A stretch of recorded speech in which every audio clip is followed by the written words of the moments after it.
You're listening to the Renegade Blitz, the best podcast for Steelers fans by Steelers fans. Follow us on Twitter at Renegade Blitz, at RBlitzPod, and at Blitz Videos.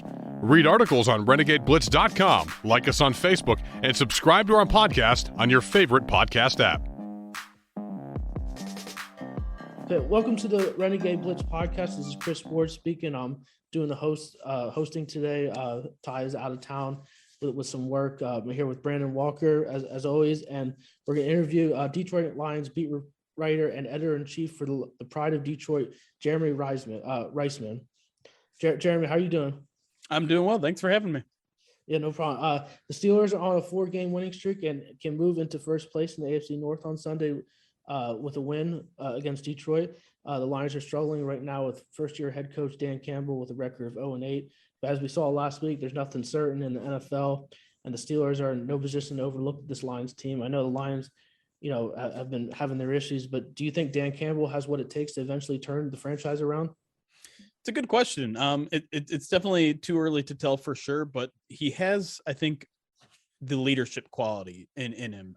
I think given everything that's gone on this year, all the injuries to a lot of key players in Detroit, and obviously the 0-8 record, you'd expect, at least some dissent, some frustration from the players, and you really don't see it so far. And I think part of that is understanding that this is the early parts of the rebuild. Part of this is I do think Dan Campbell is a really good leader, and so I hope, but obviously without a win, it's hard to be extremely confident in what he's doing over there. But it's not a very talented team. They're in the early parts of a rebuild, like I said. And so once the team gets a little more talent, we'll see how they develop said talent. And, if he kind of has the X's and O's, but in terms of leadership, in terms of building a culture, I think he's doing a pretty good job so far.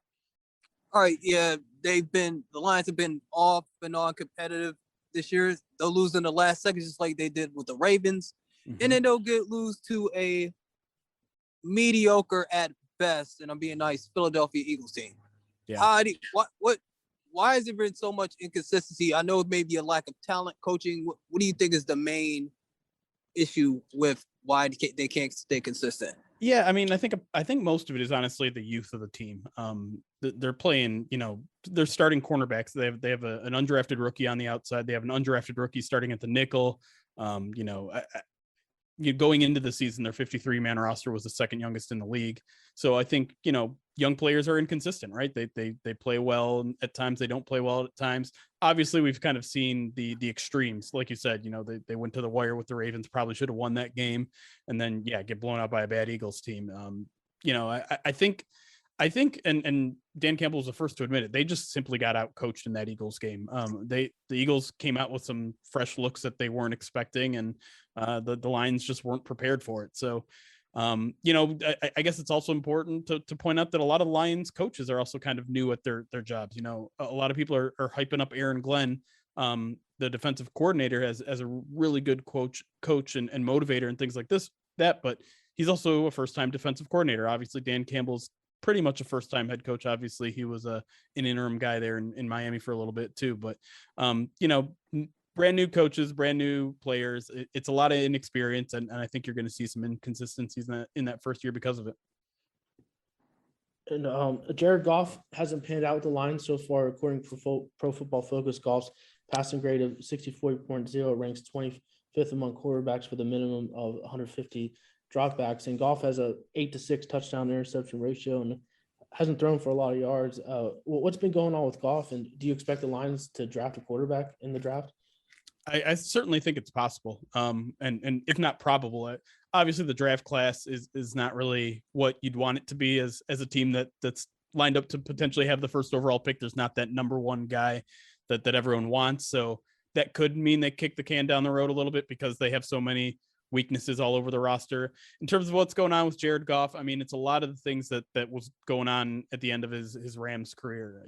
He's not pushing the ball downfield. He doesn't seem to have a lot of confidence in himself, but at the same time, the Lions didn't really give him a great shot to succeed here. Their wide receiving core is not good. It's probably the worst in the league. The offensive line saw some, injuries early in the season, so it hasn't been playing pretty well.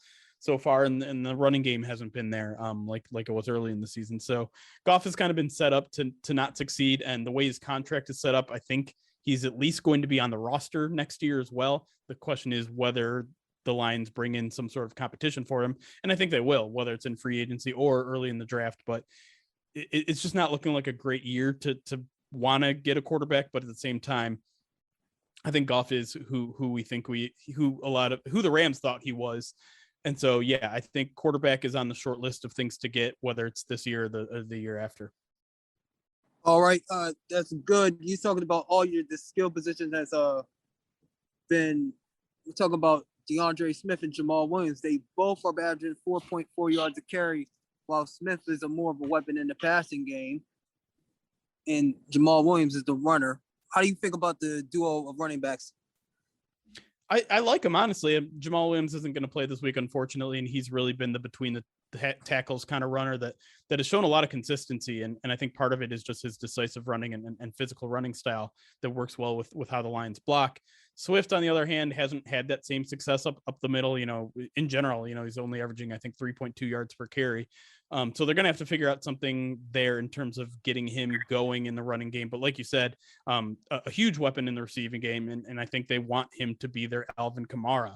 And in a lot of ways, he's succeeded at that this year. I think he's been one of the best receiving backs in the league. It's just a matter of getting him going in the running game. And so you're probably going to see a couple of new guys in the backfield there complimenting him in this game. One is Godwin Igwebuike, who's a converted safety. This is his first year as a running back. So again, some inexperience there. And then Jamar Jefferson, 7th round rookie, also an experienced guy, but both have shown a little bit of promise. So it'd be interesting to see if they're going to be able to get it going against a pretty darn good Steelers defensive front. But I do think the Lions like what they have in Swift and Williams, and we'll see them again in 2022 when hopefully the rest of the team's a little bit better.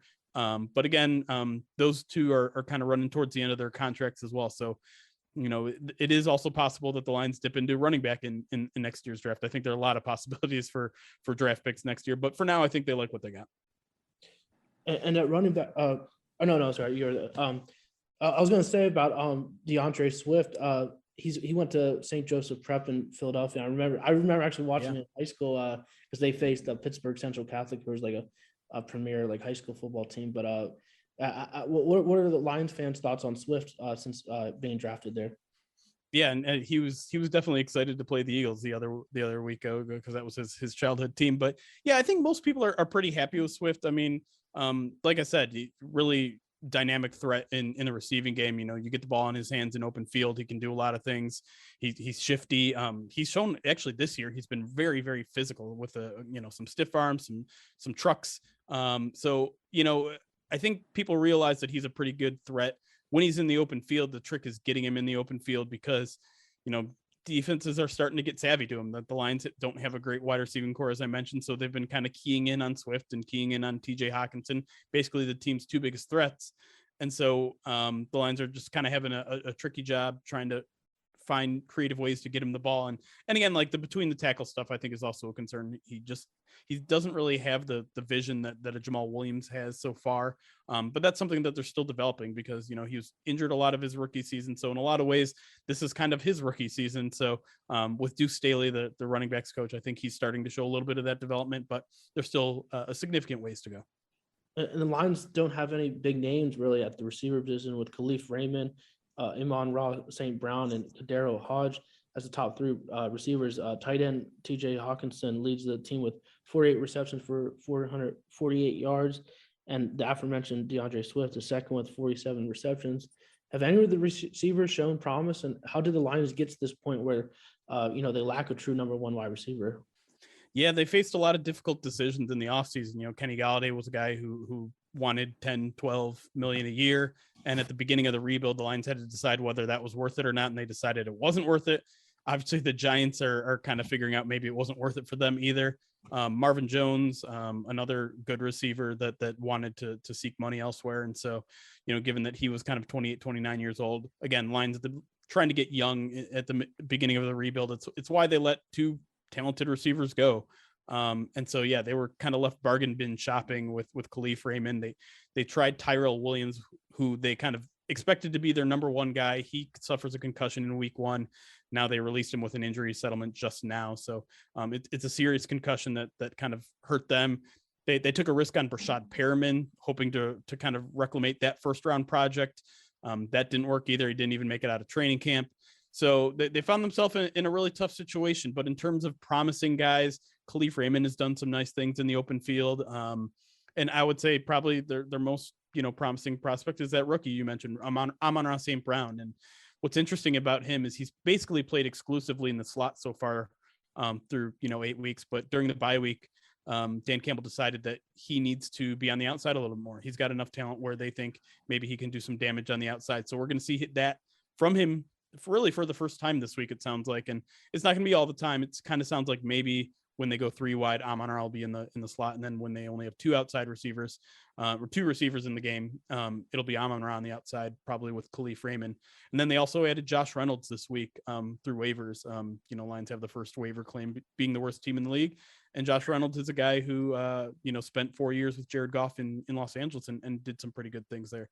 I don't know if Reynolds plays this week. He's only been able to get in 2 practices with the team this week, but he's a guy that could add a little bit of, pizzazz, I guess, to the Lions offense as a guy who can stretch the field downfield. All right, from left to right on the offensive line is Taylor Decker, Jonah Jackson, Evan Brown, Polaveti Vaitai. I hope I did all right with that. And another Samoa, Penei Sewell, who was their first round pick. They have struggled to protect them. So how do you feel about Sewell so far in his career? I mean, it's been up and down as you expect with a lot of rookies. And, really the Lions have kind of put him in a tough spot because they were practicing him all off season at right tackle. And then 3 days before the season opener, the Lions left tackle Taylor Decker suffers a finger injury that requires surgery. So they moved Sewell right back to left tackle where, he'd played 2 years ago in Oregon. And that's the other thing is he opted out last year. So it had been a couple of years since Sewell had even played. And actually his start to the season was fantastic. He went up against Nick Bosa in his his NFL debut, having just, taken 2-3 practices at left tackle and held his own. And then he kind of slid back a little bit and was a little more inconsistent, but he started to climb back up again. And now we'll see how he is on the right side because Decker is back for the first time this week. And so we'll be back at right tackle where he showed some struggles in the preseason. So, and he gets the unfavorable position of going up against TJ Watt this week. So, it'll be really interesting, a tough test for him, but they're kind of putting him through the ringer. And I think that's, a lot of people are saying, why are you setting up your rookie to fail?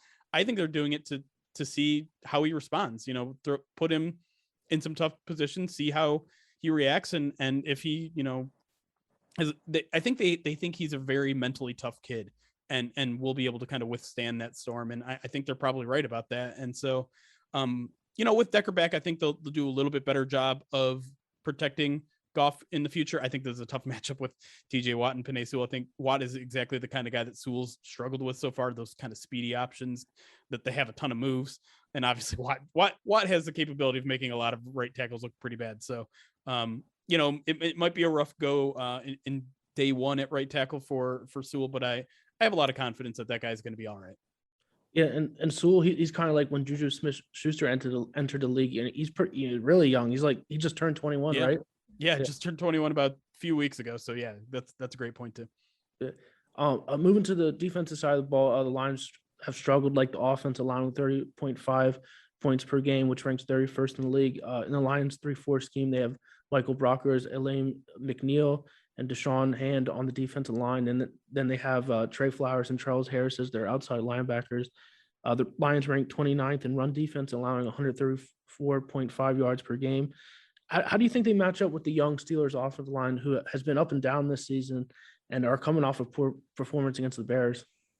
Yeah, it'll be an interesting matchup because, yeah, you're right. Like the run defense has specifically been really tough to nail down because they were really good against the Rams in week 7. And then the Eagles, put up 240 yards and 5.1 yards per carry against them, really up and down too. And, it's kind of been probably the most disappointing unit because it does seem like there's a fair amount of talent on that side of the ball. They draft, as you mentioned, Aleem McNeil as their nose tackle. Levi Onwuzurike was their second round pick, a guy that they've kind of slowly worked into the lineup. And then they put a lot of resources into some veterans on that defensive line to kind of help those rookies along. And like you mentioned, Michael Brockers, Nick Williams is another guy that gets a lot of playing time. And those guys have underperformed, which is kind of the disappointing part because those are the guys getting a lot of playing time over the young guys. And so it's kind of inconsistent unit versus inconsistent unit. And that makes it pretty tough to predict. But, the edge rushers have also kind of suffered due to injury. Romeo Okwara was a guy who had 10 sacks last year. And I think the expectation was he was even going to have more this year. He tears his Achilles, I think, in week 2. So yeah, you're relying on a guy like Charles Harris, who has basically failed everywhere he's gone, but has done an okay job here in Detroit. So it's not going to be the toughest defensive line that the Steelers have faced, but I think it has high upside if they can continue to get better. Obviously, always coming off a bye too. It just seems kind of tough to predict how a team's going to respond out of the bye week, especially when they went into a bye week getting embarrassed as much as they did against the Eagles. So I like to think that when you get embarrassed like that, it's a wake up call. And when you have 2 weeks to kind of sit on that, you might show some major improvements or at least some major changes in terms of scheme, in terms of strategy. And so that's what I'd be looking forward with on that defensive line specifically. All right. And now we're going to go to the back. So we're going to lump them together. At inside linebacker, you have Alex Azunale and Jalene Reisman. And in the secondary, you have Amani Oruwari and Bobby Price at the cornerbacks. And then you got Will Harris, a veteran at strong safety, and Tracy Walker, I think he's another veteran at the free safety. Well, compared to the running game, the secondary has done better, ranking 14th in passing yards. What do you think about the back seven? Do you think that's a product that they're passing the ball because they're running you can run it down their throat? So you think the secondary and the back second can do what they need to do to be successful, and they're doing a good job? I think it's probably more teams just aren't throwing the ball too much. I mean, you look at some stats like yards per attempt. I think the Lions are 32nd. They're last in the league. Passer rating, last in the league. I think it's a tough unit that, they lost Jeff Okudah in the season opener. They lost Ifeatu Melifonwu, their third round pick. He's on his way to coming back, but won't play in this game. It's just a really young secondary. Like I mentioned at the top, they're starting Jerry Jacobs at outside corner, a guy who, most people didn't even think was going to make the 53-man roster. AJ Parker is their nickel corner, a guy also probably not expected to make the 53-man roster. And instead he's been a starter since day one. So it's a really young unit. They're playing above, expectations for sure. But they're very mistake prone. Early on, we saw a lot of communication issues, so it led to blown assignments and things like that. But they are improving, and I think they really have a good coaching staff that's starting to make them, click on, not on all cylinders because of they're such a young, inexperienced unit. But Tracy Walker is a guy I think you have to pay attention to. He was playing like a top 5 safety through the first 5 games of the season, and then Will Harris, I would say, has been more of a liability. So. It's not a great unit. It hasn't performed pretty well, but part of that is, you're also not getting much of a pass rush up front. So they kind of work in tandem there, but it is an improving unit. And, given that I know the Steelers are banged up on the receiver, and I think it could be an intriguing matchup that might actually favor Detroit, but we'll see. So Jeremy, for the Lions to upset the Steelers, what do you think has to happen? Well, I think first and foremost, the Lions have to stop the run. And, Najee Harris obviously has kind of been the centerpiece of that Steelers offense. And, as much as he succeeded, the team is still averaging only 3.7 yards per carry, I think. So I think it's going to be really a defensive battle. And, I've been telling people all week, if you're of the gambling type, I would hammer the under in this one, which I think is set at like 42.5. I think we could see this game around 30 total points. That's how little I guess I think of both teams' offenses right now. But yeah, if you can somehow bottle up Najee Harris, which is obviously easier said than done because that's a tough dude to take down.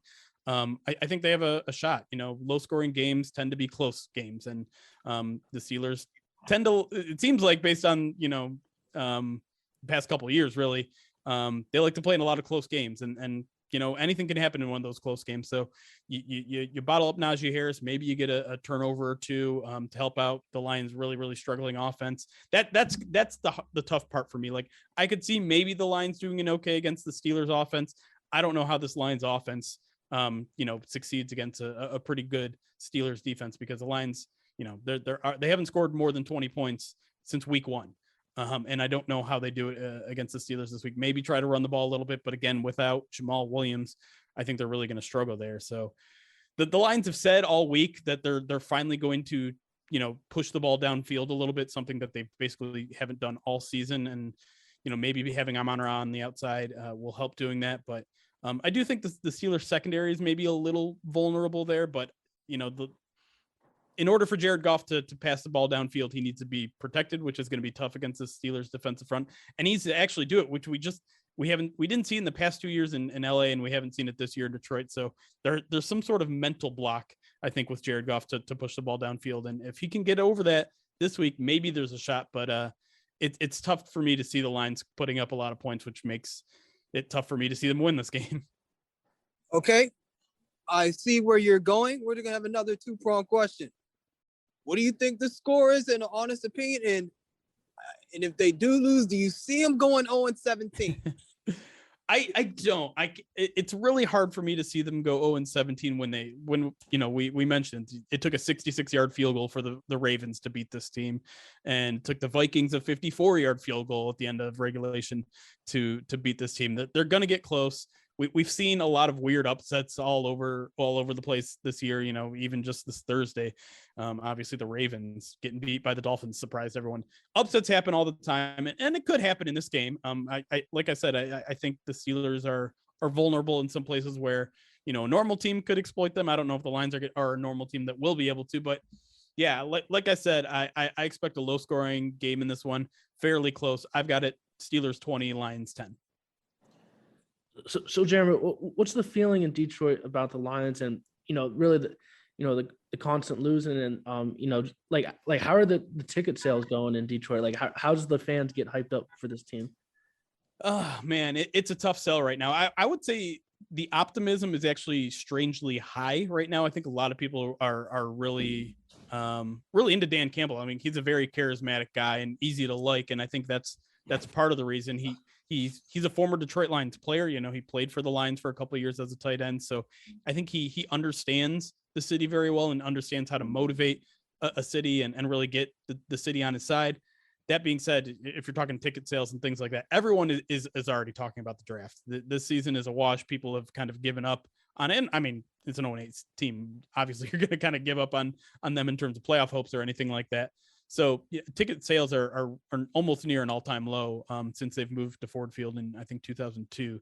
So it's not a great situation. The home games don't really feel like home games, especially when you get to the third or fourth quarter and the other team is winning by a lot. But I do still think this fan base is very much behind this regime and understanding that this is a long haul. Like the minute you traded Matthew Stafford, you admitted like this is going to take a while to get better. And so,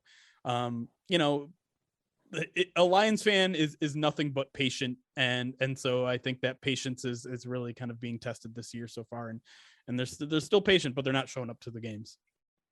Yeah, we're gonna end this this segment on something positive. The best player that you guys ever had, Barry Sanders. How do you think he ranks on the all-time greats? Because I watched him play. Yeah, I think he's one of the best. We had somebody from Ed Duchette, a Pittsburgh guy, said that he isn't. I don't know if you heard that. How do you think he ranks up all time? You think he's top 5, top number 1, number 3? I think the conversation has to be between him and Walter Payton. I think those are 1 and 2, and you put them in whatever order you want. I know Cowboys. There's always a long running debate between him and Emmitt Smith, since they were kind of in the same era of each other. But and listen, like I'm fully going to admit here, I'm definitely biased here. I grew up on Barry Sanders in terms of my football watching career, so that's my dude. He's the reason I love football the way I do. I'm kind of a short guy, so I always kind of idolized him and thought I would grow up to be a Barry Sanders type. So he's my guy. He's certainly not as versatile as a guy like Walter Payton in terms of, his physicalness and he can make a guy miss a lot too. So, but man, I've never seen anyone come close to doing the things that the Barry Sanders does. I think the closest was maybe LT LaDainian Tomlinson, but Barry Sanders to me is just my guy. And I can't go on record saying anyone was better than him just for my own sake. Lions fans will come after me. So Barry Sanders, number one. Yeah. The Lions haven't beat the Steelers in Pittsburgh since 1955. Yeah. And overall, recent history, the Steelers have won 5 straight against the Lions. But the last time the Lions beat the Steelers was on Thanksgiving Day in 1998, which was the infamous Jerome Bettis coin toss situation in overtime. I was wondering, do you remember watching that game? Oh yeah, absolutely. I'm pretty sure I was there too, because really? Going to Thanksgiving and watching Lions games was a tradition for me and my family. And Lions fans always kind of bellyache about officiating, and when you're a bad team, I think that's what you do. But that's always a stark reminder that it goes both ways. It's one of the most unbelievable things to happen in a football game, and it's rare for the Lions to be on the winning side of that. But yeah, I'm sure Steelers fans don't feel that pain as much, considering all of the success that they've had. What is it, 19 straight seasons with a winning record? But yeah, that's always one that's kind of funny to remember for us. Yeah, and Charlie Batch was the quarterback for that game. He ended up being the backup for the Steelers for a number of years. That's right. Yeah. I don't remember the game too much. I was only 4 at the time. But Brandon, you're about 7 years older. Older than me? Do you remember that game? I actually do. It was on Thanksgiving. After that game, the Steelers went on a free-for-all. So yeah, football.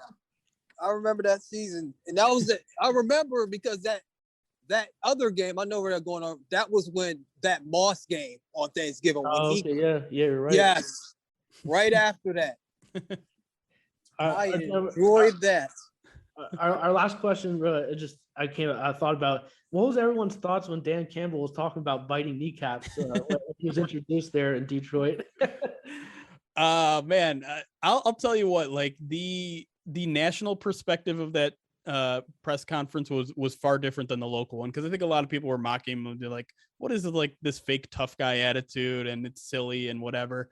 People in Detroit loved it, and it wasn't just that portion. That was a 30-second clip of what turned out to be like a 45-minute press conference, and he had Lions fans eating out of his palm with a lot of the other things he was saying in terms of collaboration within the team, about not being about just words and not saying you're going to do this because, Lions fans have heard words over and over and over again.